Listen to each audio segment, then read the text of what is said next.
السلام علیکم دوستوں، امید ہے سب لوگ خیریت سے ہوں گے اور چینل پر نئے آنے والے دوستوں کو خوش آمدید کہتا ہوں۔ اور جن دوستوں نے ہمارے چینل کو سبسکرائب نہیں کیا وہ سبسکرائب کر لیں تاکہ ہماری ہر آنے والی نئی ویڈیو آپ کو بآسانی پہنچتی رہے۔ چلیے تو ویڈیو کا آغاز کرتے ہیں۔ دوستو، یزید بن سلام نامی شخص آپ صلی اللہ علیہ وآلہ وسلم کی خدمت میں حاضر ہوا اور دریافت کیا کہ قرآن کریم کو فرقان کیوں کہتے ہیں۔ آپ صلی اللہ علیہ وآلہ وسلم نے فرمایا، کیونکہ یہ متفرق آیتوں اور صورتوں میں وقفے وقفے سے نازل ہوا۔ یہ کسی لوح وغیرہ پر لکھا ہوا نازل نہیں ہوا، جیسے پچھلے نبیوں پر توریت، زبور، انجیل، یہ سب پورے الواح، اوراق اور نسخوں کی صورت میں نازل ہوئے۔ اس نے دوسرا سوال پوچھا کہ یہ بتائیے، یہ چاند اور سورج دونوں روشنی اور نور میں برابر کیوں نہیں؟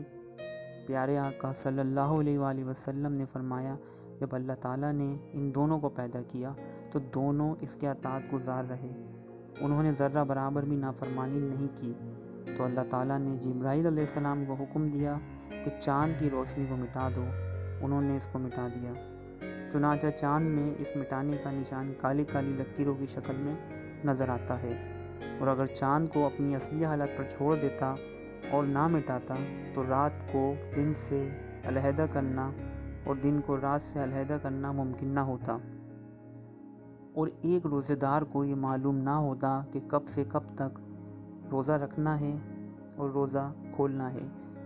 قرآن میں اللہ تعالیٰ ارشاد فرماتا ہے، اور ہم نے رات اور دن کو اپنی قدرت کی دو نشانیاں بنایا، پھر ہم نے رات کی نشانی چاند کو مٹا کر دھندلا بنایا اور دن کی نشانی سورج کو روشن رکھا تاکہ سب چیزیں دکھائی دیں، اور تم لوگ اپنے پروردگار کا فضل یعنی معاش ڈھونڈتے پھرو تاکہ تم برسوں کی گنتی اور حساب کو جان لو۔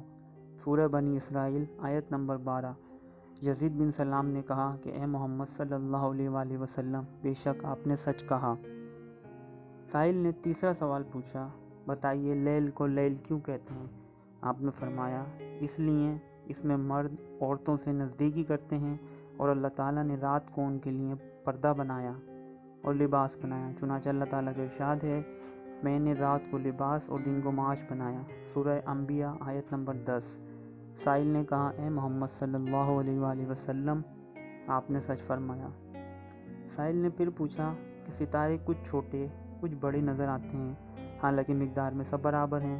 آپ صلی اللہ علیہ وآلہ وسلم نے فرمایا، اس لیے کہ ان ستاروں اور آسمان کے درمیان ایک سمندر ہے، ہوا ان کی موجوں کو تھپیڑے دیتی ہے، اس لیے ستارے چھوٹے بڑے نظر آتے ہیں، حالانکہ تمام ستاروں کی مقدار برابر ہے۔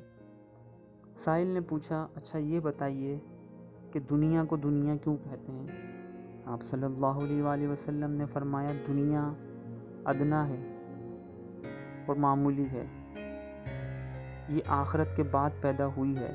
اگر یہ آخرت کے ساتھ پیدا ہوتی تو جس طرح اہل آخرت کو فنا نہیں، اسی طرح دنیا بھی فنا نہ ہوتی۔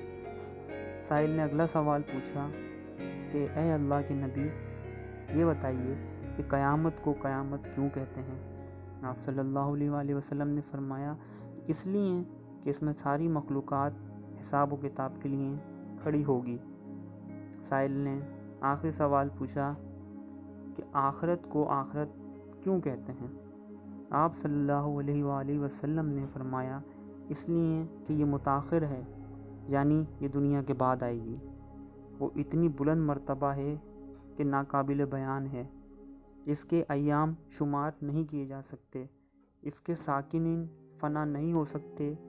اس نے کہا، اے محمد آپ صلی اللہ علیہ وآلہ وسلم، آپ نے سچ فرمایا۔ تو دوستو، ہمارے پیارے نبی صلی اللہ علیہ وآلہ وسلم سے پوچھے جانے والے سوالات کی جوابات ہمارے آقا کریم صلی اللہ علیہ وآلہ وسلم نے کچھ اس طرح دیے۔ دوستو، اگر آپ کو یہ ویڈیو اچھی لگی ہو